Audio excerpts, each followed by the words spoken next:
હે good morning 92.7 big FM પર હું છું પોઝિટિવિટીની વેક્સિન હિરેન તમારી સાથે રેડિયો પર આવું વારંવાર જ્યારે હું કહું છું એના પછી આજે ઝૂમમાં પણ તમને કહી રહ્યો છું તો ભાઈઓ और भाइयों की बहनों लेडीज एंड जेंटलमैन ચલો સ્વાગત કરી રહ્યા છીએ આઈવીએફ અવેરનેસના આ સેગમેન્ટની અંદર અને આજે આપણી સાથે બહુ જ એક સ્પેશિયલ ગેસ્ટ છે કે જેમને પોતાના લાઈફના અમુક દિવસો નિકાળી દીધા છે અને આવનારા સમયની અંદર એ અવેરનેસનું કામ કરવાના છે helping individuals and couples on their journey towards parenthood તો આ જ વિષય પર વાત કરવાના છીએ ચલો હું તો અહીંયા ક્લેપ કરી દઉં છું જે લોકો પણ જોશે એ પણ ક્લેપ કરશે ડોક્ટર નામ જેટલું ભારી છે સરનેમ એનાથી પણ ભારી છે યુવરાજ જાડેજા આમ તો મારા ફ્રેન્ડ જેટલા પણ જાડેજા છે મને મળે છે ત્યારે એમ કહું છું કે જય માતાજી બાપુ કેમ છો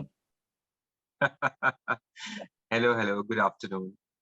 Thank you, Hiren. Thank you for the introduction and thank you for calling me to your show. Yes.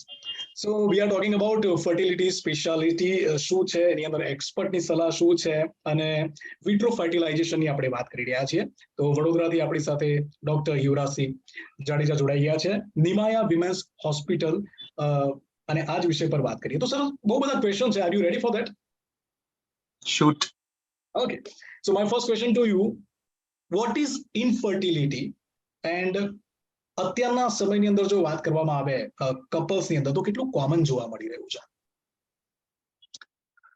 So technically છે ને infertility or infertile couple આપણે કોઈ બી પેશન્ટને એ લેબલ ક્યારે આપીએ મેડિકલી ઇઝ જ્યારે કોઈ બી 35 યર્સથી નીચેની દંપતી જે 1 yearથી કન્ટિન્યુઅસલી પ્રેગ્નન્સીની ટ્રાય કરી રહ્યા હોય એન્ડ વેન આઈ સે પ્રેગ્નન્સીની ટ્રાય મતલબ they are having regular unprotected intercourse to get pregnant for 1 year અને પ્રેગ્નન્સીમાં એમને સફળતા ના મળતી હોય તો આઈડિયલી અમે એ લોકોને ઇનફર્ટિલિટીનું લેબલ આપીએ and then we start kind of checking out ultrasound કરીએ બ્લડ ટેસ્ટ કરીએ અને ટ્રાઇંગ ટુ ફાઇન્ડ આઉટ કે શું પ્રોબ્લેમ્સ છે એકવાર તમે 35 ક્રોસ કરી જાઓ પછી એક વર્ષનો જે સ્પેન છે એ ઓછું થઈને 6 months થઈ જાય બીકોઝ વી ઓલ નો કે એજની કેટલી ઇમ્પેક્ટ હોય છે આપણા ફર્ટિલિટી પર સો એક કપલ જે 35 યર્સ ક્રોસ કરી ગયું છે એને ઇનફર્ટાઇલ કહેવા માટે એક વર્ષની રાહ ના જોઈએ એને 6 monthsની અંદર જો એ 6 months ટ્રાય કર્યું હોય 6 મહિનાની અંદર એને પ્રેગ્નન્સી ના રહી હોય તો ઇટ ઇઝ ટાઈમ કે પોતાને જાતને ઇનફર્ટિલિટી કેટેગરીમાં મૂકી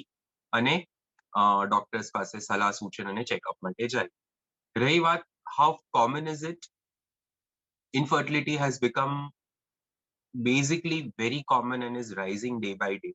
દિવસ દરમિયાન ઇન્ફર્ટિલિટીના કેસીસ વધી જ રહ્યા છે હવે it is a big question કેમ but you know there is no straightforward answer but very clearly speaking આજનું environment the food we eat pollution થી લઈને environmental factors આપણી lifestyle the stress everything taken together is making infertility you know on a rise એ પછી મેલ infertility હોય female infertility હોય કે પછી અનએક્સપ્લેન્ડ infertility હોય બધું જ વધી રહ્યું છે ઇન્ફર્ટિલિટી સ્ત્રીઓમાં ફિમેલ્સમાં પ્લસ એકચ્યુઅલી મેલ્સમાં ઇન્ફર્ટિલિટી પણ એટલી જ વધી રહી છે જેટલી as any so infertility is definitely on the rise and that is why you know દિવસ દરમિયાન every day be it social media be it magazines be it television you keep on hearing one thing you know to live a healthy lifestyle because that is the base of our body અને એ બધું જ impact કરે નો આપણે we are so worried about our skin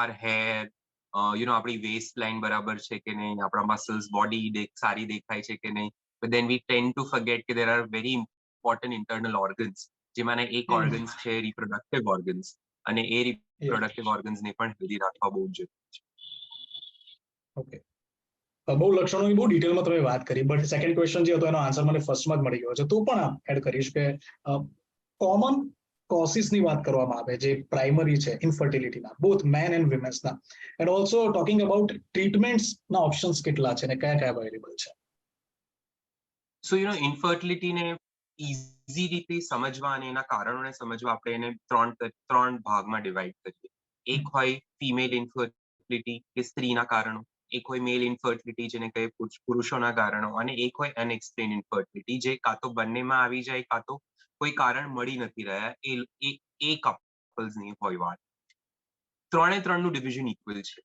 around 33% cause of infertility is female 33% cause is male અને બીજા 30% એવા છે જેમાં આપને કોઈ રીઝન નથી મળતું પણ સ્ટીલ એ લોકો પ્રેગ્નન્સીની જર્ની શરૂ નથી કરી શકતા in spite of trying everything. હવે જ્યારે ફિમેલ્સની વાત કરીએ તો as of today some of the most important causes, એક તો ઓબ્વિયસલી જે આપણે રોજમરોજ સાંભળી રહ્યા છે, વિચ ઇઝ લાઈક PCOS છે, હાર્મોનલ પ્રોબ્લેમ્સ છે ફિમેલ્સની અંદર, જેમાં પછી થાઇરોઇડ આવી શકે, ડાયાબિટીસ આવી શકે, ઓબેસિટી આવી શકે, મોટાપા જેને આપણે કહીએ છીએ, વેટના ઇશ્યુઝ હોવા. These are some of the very basic causes of infertility. એની પછી ઉપર જઈએ તો કોઈના ગર્ભાશયમાં પ્રોબ્લેમ હોઈ શકે, કોઈના ઓવરીઝમાં પ્રોબ્લેમ હોઈ શકે. These are other problems. એક જે બહુ જ નવું અને કહીએ તો અલાર્મિંગ પ્રોબ્લેમ જે આજકાલ વહેલા જોવા મળી રહ્યું છે એ છે ઘડપણ. એન્ડ વેન આઈ સે ઘડપણ મીનિંગ ઓવેરિયન એજિંગ. સો આજે ફિમેલ્સની એજ ભલે રહી હોય 30 હોય, 28 હોય, 32 વર્ષ હોય, પણ એની ઓવરીઝ એવી રીતે બિહેવ કરવા માંડી છે જેમ કે 45 યર્સના થઈ ગયા છે. એટલે આપણી અંદરૂની એજ અને ઘડપણ વધી રહ્યું છે, જ્યારે આપણી ક્રોનોલોજીકલ એજ નોર્મલ રહી છે. એના કારણે શું થઈ રહ્યું છે કે ફિમેલ્સના એગ્સની ક્વોલિટી, એના નંબર, એ બધું જ ડિક્રીઝ થઈ રહ્યું છે. અને then of course is our lifestyle, as I told you again. Coming to male causes of infertility, again, most important causes of male factor માં હોય છે semen-ના problems. જ્યારે semen-ની problems કે વીર્યના problems જે ગુજરાતીમાં આપણે કહીએ, જેમાં semen-નો count કે ક્વોલિટીમાં hamper થઈ રહ્યું છે. એના બહુ જ બધા કારણ હોઈ શકે, starting from lot of smoking, lot of drinking, taking certain drugs, tobacco, tobacco chewing. આ બધા મેલ્સમાં some of the most common causes છે. અને જ્યારે બી આપણે પૂછીએ તો કહે કે હા મેં બંધ કરી દીધું છે, પણ એ બંધ મહિના પહેલા જ થયું હોય. સો most of the time you need a long duration of healthy lifestyle. Apart from that ફરી એ બધું તો આવશે જ, જેની અંદર તમારા ફેક્ટર્સ સચ એઝ હાર્મોનલ ફેક્ટર્સ છે, તમને થાઇરોઇડ છે, ડાયાબિટીસ છે, વજનના ઇશ્યુઝ મેલ્સમાં પણ હોય છે. અને બીજું સ્ટ્રક્ચરલ પ્રોબ્લેમ, સેક્સ્યુઅલ પ્રોબ્લેમ્સ આજકાલ મેલ્સમાં બહુ વધી રહી છે. સો બીજું બધું નોર્મલ હોય છે, પણ જ્યારે આપણે સેક્સ્યુઅલ પરફોર્મન્સની વાત કરી રહ્યા છીએ, જેમને ઇરેક્શનના પ્રોબ્લેમ હોઈ શકતા હોય છે, ફિમેલ્સ જોડે કે પોતાના પાર્ટનર્સ જોડે રિલેશન નથી રાખી શકતા because of lot of other issues. So sexual problems R again on the rise. અને થર્ડ ઇઝ અનએક્સપ્લેન્ડ, જેમાં તમે બધા જ રિપોર્ટ કરાયેલો મેલ્સના અને ફિમેલ્સના બધું જ નોર્મલ આવતું હોય, but still at the end of the day pregnancy ના રહેતી હોય. So these three categories are some of the most important. Coming to the treatment part of it, very simply put, treatment 3-4 ટાઈપ્સની જ હોય. એના સિવાય કોઈ બીજા 4 રસ્તા હોય. પહેલા હોય કે તમે દવાથી ટ્રીટ કરો. સો કોઈ પણ મેલ ફેક્ટર હોય, ફિમેલ ફેક્ટર્સ હોય, માઇલ્ડ પ્રોબ્લેમ્સ છે, થોડો થાઇરોઇડ છે, ડાયાબિટીસ છે, હાર્મોનલ ઇશ્યુઝ છે, then we try to give them medicines. Usually 2 થી 3 મહિનામાં એ બધું નોર્મલાઇઝ થાય અને lot of people kind of conceive અને એ લોકોને પ્રેગ્નન્સી રહી જતી હોય છે.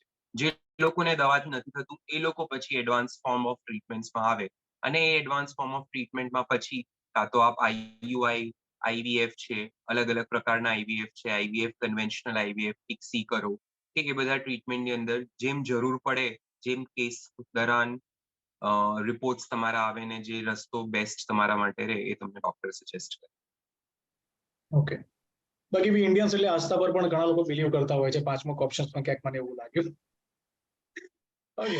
વેલ એ તો અમારા કહેવા પ્રમાણે અમે હંમેશા એવું કહીએ કે આસ્થા તો જોડે જવી જોઈએ, એ એકલા ના જવી જોઈએ. ઇન સિમ્પલ ટર્મ્સની જો વાત કરવામાં આવે, can you explain the process of vitro fertilisation and what is ART? So ART એટલે artificial reproductive technology. Artificial reproductive technology જેમ નામ કહી રહ્યા છે એમ કે કંઈક આપણે આર્ટિફિશિયલી શરીરની બહાર કરી રહ્યા છે. ઇન વિટ્રો ફર્ટિલાઇઝેશન જે IVF છે, ઇન વિટ્રોનો મતલબ જ એ છે કે શરીરની બહાર. સો ઇંગ્લિશમાં 2 ટર્મ્સ હતા, ઇન વિવો અને in vitro. In Vivo A term માટે યુઝ થાય છે બધું ઇન વિવો શરીરની અંદર થાય છે, અને ઇન વિટ્રો એટલે જે શરીરની બહાર થાય છે. સો ઇન વિટ્રો ફર્ટિલાઇઝેશન એટલે જે બી ફર્ટિલાઇઝેશન જે શરીરની બહાર થયું છે. ફર્ટિલાઇઝેશન એક ટર્મ છે જેની અંદર સ્ત્રી બીજ ને પુરુષનું બીજ ફલિત કરે, એને ફર્ટિલાઇઝેશન કહેવાય. અને એ ફર્ટિલાઇઝેશન નોર્મલી આપણા શરીર, એક સ્ત્રીના શરીરની અંદર થાય. એક સ્ત્રી અને પુરુષ જ્યારે ભેગા થાય, પુરુષ પોતાનું વીર્ય સ્ત્રીના શરીરમાં છોડે ત્યારે પુરુષનું બીજ સ્ત્રીના બીજ પાસે જઈ અને એને ફલિત કરે અને એમાંથી બાળક બને. આ જ આખી પ્રોસેસ જો તમે શરીરની અંદર ઇન વિવોથી શરીરની બહાર લઈ લો અને ઇન વિટ્રો કરવા માંડો તો એને ઇન વિટ્રો ફર્ટિલાઇઝેશન કહેવાય. સો જે ઓકે દંપતી જેની યુટ્રસમાં પ્રોબ્લેમ હોય, એગ્સ રિલીઝ થવામાં પ્રોબ્લેમ હોય, સીમનનો કાઉન્ટ ઓછો હોય કે નળી બ્લોક્ડ હોય, આ બધા લોકોમાં નેચરલી જ્યારે સ્ત્રી અને પુરુષનું બીજ મળી નથી શકવાનું, તો એ બધું જ્યારે બહાર થાય તો એને આઈવીએફ કે ઇન વિટ્રો ફર્ટિલાઇઝેશન કહેવામાં આવે.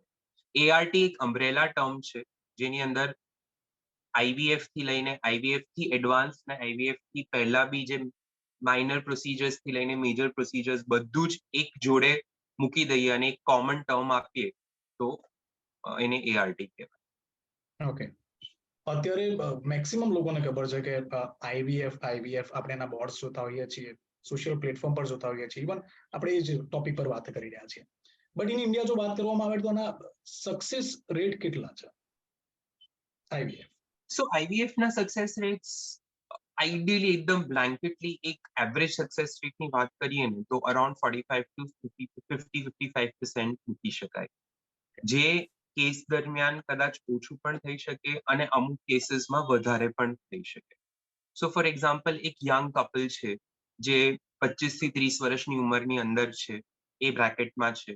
સો વી નો કે એજનો અસર નથી, માઇનર પ્રોબ્લેમ્સ છે એમને, પણ નેચરલી કન્સીવ નથી થઈ રહ્યા અને એ ટાઈમલી આઈવીએફ કરાવે તો આપણે એનું સક્સેસ રેટ 60-70% સુધી ખેંચી શકીએ એક સારા આઈવીએફ સેન્ટર, સારી મેડિસિન, સારા પ્રોટોકોલ્સ વાપરીને. એની જ સામે આજે કોઈ કપલ છે જેનું લગ્ન જ 40 વર્ષે થયા છે, ઓલરેડી 40 યર્સ થઈ ગયા છે બંનેને, અને બીજા પ્રોબ્લેમ્સ છે અને એ જ્યારે આઈવીએફ કરાવવા આવે તો એનું સક્સેસ રેટ 40% નીચે થઈ જાય. પણ ઓન એન એવરેજ આઈવીએફ નું સક્સેસ રેટ અરાઉન્ડ 45 to 55% ની અંદર રાખી શકાય, which is a good number પર ટ્રાયલ. એટલે ઘણી બધી વાર આઈવીએફ માં તમારે એક કે બે ટ્રાયલ તમે લેવા જાઓ તો યુઝ્યુઅલી 80% પેશન્ટ્સ ફર્સ્ટ કે સેકન્ડ ટ્રાયલમાં કન્સીવ થઈ જતા હોય છે. એ પછી 10-15% પેશન્ટ્સ જ એવા બચે જેની અંદર કંઈક એડવાન્સ ફોર્મ ઓફ ટ્રીટમેન્ટ કરવું પડે. જે રીતે આપણે ડોક્ટરમાં બિલીવ કરીએ છીએ, આસ્થામાં બિલીવ કરીએ છીએ, તો આના સક્સેસમાં પણ એટલું બિલીવ કરીએ તો સારું, કારણ કે હવે નેક્સ્ટ જે છે એ આ અને છે. સક્સેસમાં હિરેનભાઈ સક્સેસ જોડે જોડે one thing which is very important is લોકોને હંમેશા એવું થાય કે અત્યારે મારા પ્રોબ્લેમ્સ માઇનર છે તો અમે વેઇટ કરીએ, કરી નાખીએ, થોડા ટાઈમ પછી કરીએ, બટ પીપલ ફર્ગેટ કે સક્સેસ રેટ બેસ્ટ ત્યારે જ આવે જ્યારે પ્રોબ્લેમ્સ નાના હોય. તમે ટાઈમલી સલાહ લો, ટાઈમલી સલાહ સૂચન લઈ, ટાઈમલી એક્શન્સ લો તો તમારા સક્સેસ રેટ વધારે થવાના છે. પીપલ કીપ ઓન વેઇટિંગ, લોકો રાહ જોઈ જે 30 વર્ષના થાય 35 વર્ષના થઈ જાય. તમારા 4 પ્રોબ્લેમ હતા પછી એની અંદર તમે 2 બીજા પ્રોબ્લેમ ઉમેરી લીધા, એક તમારા ઉંમરનો પ્રોબ્લેમ ઉમેરી લીધો. સો ધ પોઈન્ટ હિયર ઇઝ કે યુઝ્યુઅલી જો આઈવીએફ ની જરૂર હોય તો એ ટાઈમલી કરાવો તો તમારું એટલું જ સક્સેસ રેટ વધારે થવાનું છે. બિલકુલ. જ્યારે ખબર પડે છે ત્યારે ટ્રીટમેન્ટ કરાવો તો નિદાન એટ અ ટાઈમ થઈ શકે, એ જરૂરી છે. અત્યારના સમયની વાત કરવામાં આવે, લાઇફસ્ટાઇલ ચેન્જીસ કે જે ઇમ્પ્રૂવ કરી શકે છે ફર્ટિલિટીને અને આના ચાન્સીસ વધી શકે આઈવીએફ ના એની અંદર. ખૂબ જ અત્યારે ધ ઓનલી થિંગ જે આપણા હાથમાં છે એઝ ઓફ નાઉ, આપણે જે the air we breathe, the food we eat, the water we drink, એ તો ચેન્જ કરી નથી શકવાના, right? And you are living under a rock અગર તમને ખબર નથી કે પોલ્યુશન લેવલ્સ આર રાઇઝિંગ, વોટરમાં કન્ટામિનેશન વધી રહ્યું છે. આજે આપણે ઓર્ગેનિકની વાત કરીએ અને ઓર્ગેનિક ફ્રૂટ્સની વાત કરીએ અને ઓર્ગેનિક વેજીટેબલ્સ ફાર્મિંગની વાત કરીએ, ગ્રીન્સની વાત કરીએ, એનું બધાનું કારણ જ આ છે કે વી નો that there is no escape from it. But what you can do per se is, one is take care of your health. And when I say health, means everything from your physical health to your mental health. Because we scientifically be proven છે કે bad mental health, sleep deprivation, lot of stress, આ બધી જ વસ્તુ તમારા બોડીને scientifically negatively impact કરે છે, બીકોઝ એ ટાઈપના હાર્મોન્સ, એ ટાઈપના કેમિકલ્સ તમારા બોડીમાં વધી જાય છે. Second, where food is concern, if you eat a healthy diet, તમે તમારું વેટ નોર્મલ રાખ્યું, ના બહુ ઓછું રાખ્યું, ના મોટાપા તરફ જઈ રહ્યા છો, ઠીક છે, you are eating your healthy diets, that is the optimal way.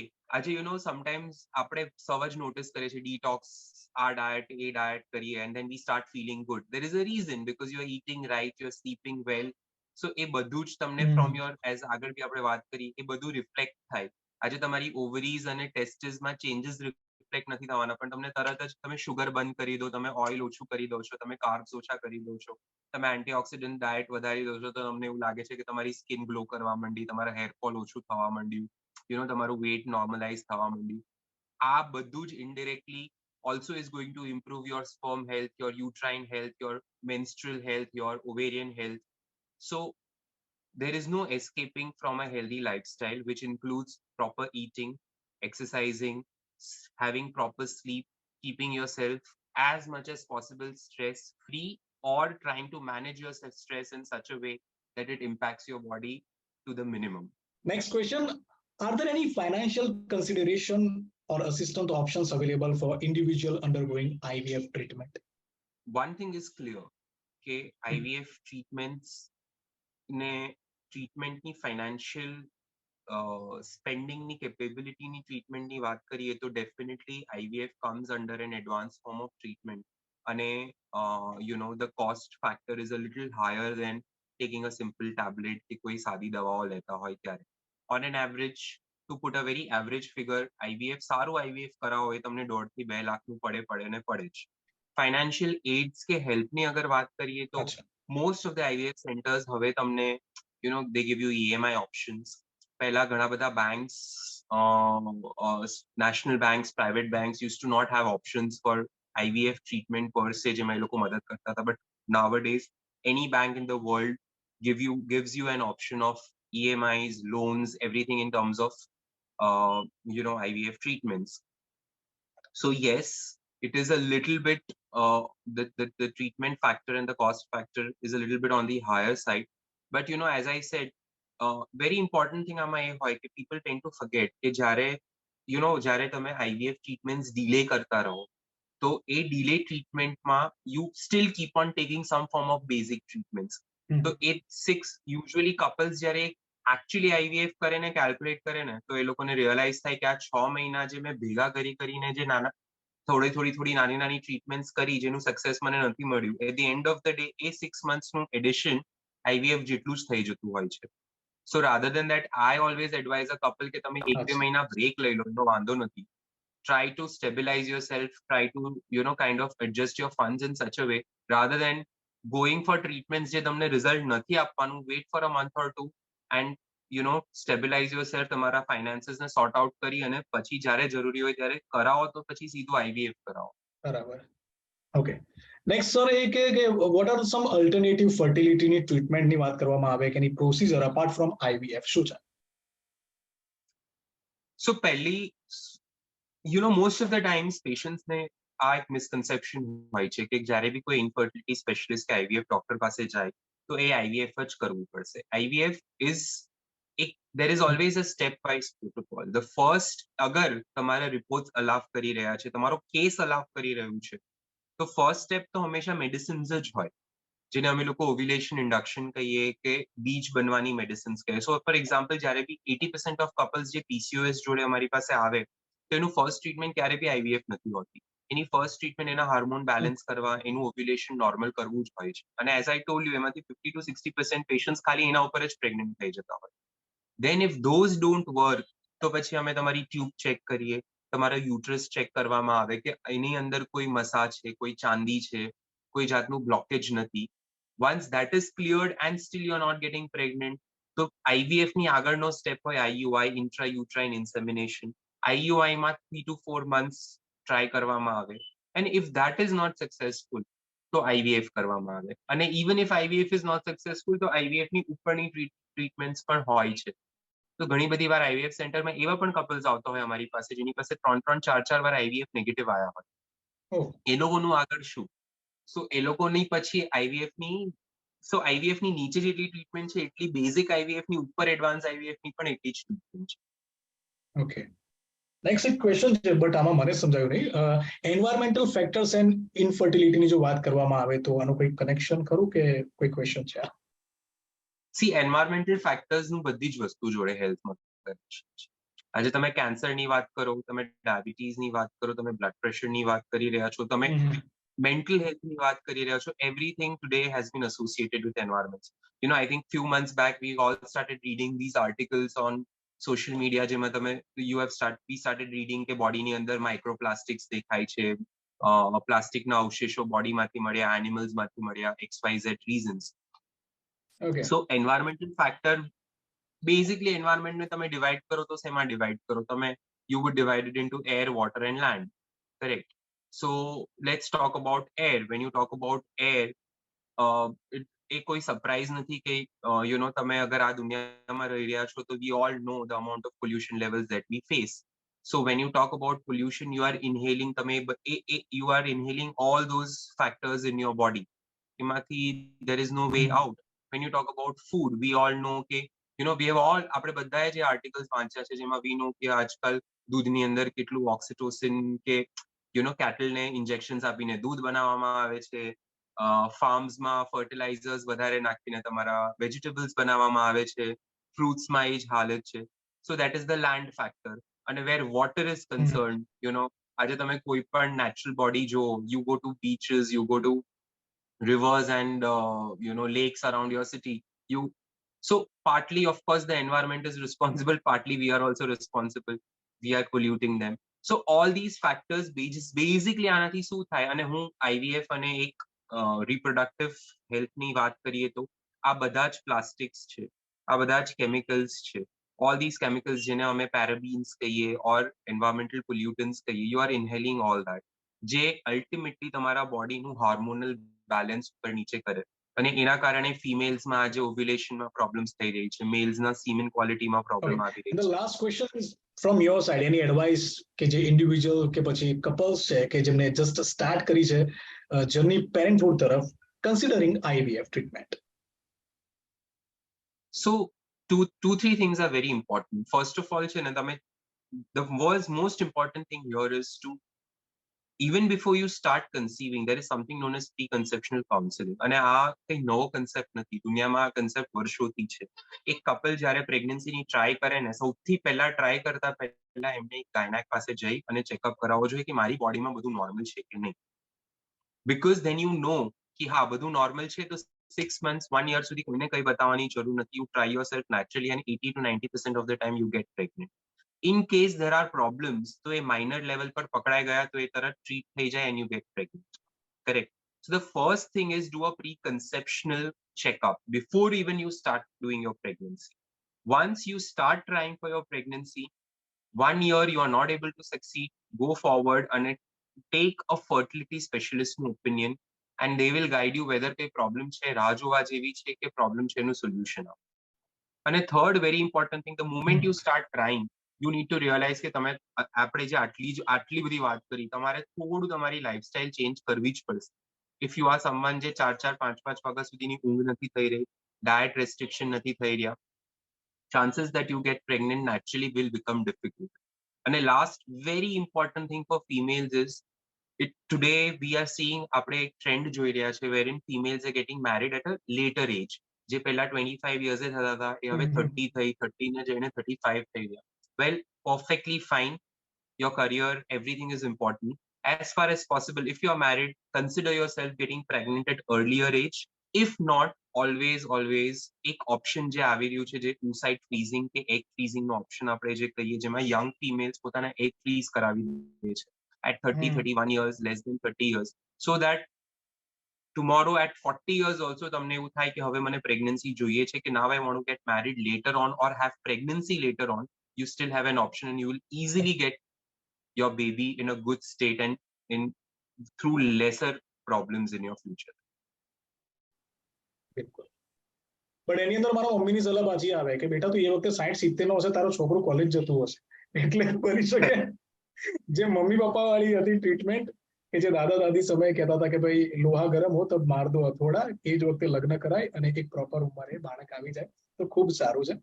નહીં તો આ ઇન્ડિયા માટે પણ અત્યારે જેમ કહેવામાં આવે છે ભાઈ સૌથી વધારે યુથ અહીંયા છે, આવનારા સમયમાં એજેડ લોકો વધારે હશે અને એમના બાળકો બહુ વધારે નાના હશે. But thank you so much sir, આ તો જસ્ટ મારા દિમાગમાં પોઈન્ટ આવ્યો એટલા માટે મેં વાત કરી. IVF ની બહુ સારી તમે જાણકારી આપી. અને આજકાલ ઘણા લોકો રીલ્સની અંદર વાત કરતા હોય છે કે પછી એના લેખ આપણે વાંચીએ છીએ કે આ રીતે જોતા હશે. આમાંથી મને લાગે છે કદાચ એક વ્યક્તિ પણ પોતાના લાઈફસ્ટાઈલની અંદર કદાચ કંઈક પરિવર્તન લાવશે અથવા એ એડવાઇસ ફોલો કરશે તો કદાચ એ પણ બહુ જ ખુશ રહેશે એના બાળક થકી, ને એ સુખી જે સંપત્તિ છે, કહે છે કે તમારી પાસે કરોડો રૂપિયા છે એ ઇમ્પોર્ટન્ટ નથી, તમારી પાસે બાળક છે કે નહીં એ કહેવામાં આવતું હોય છે. તો આઈ હોપ કે દરેકને એ મમ્મી પપ્પાની ખુશી મળે. But thank you so much sir. Yuvraj sir, બહુ સરસ નામ છે અને મેં કીધું એ રીતે કે સરનેમ વધારે ભારી છે. તો જય માતાજી બાપુ, બહુ જ મજા આવી તમારી સાથે વાત કરીને, અને તમારો ક્વોલિટી ટાઈમ તમે જે સ્પેન્ડ કર્યો અમારી સાથે બિગ એફએમ પર, એના માટે ખૂબ ખૂબ ખૂબ ધન્યવાદ. Thank you so much. Thank you.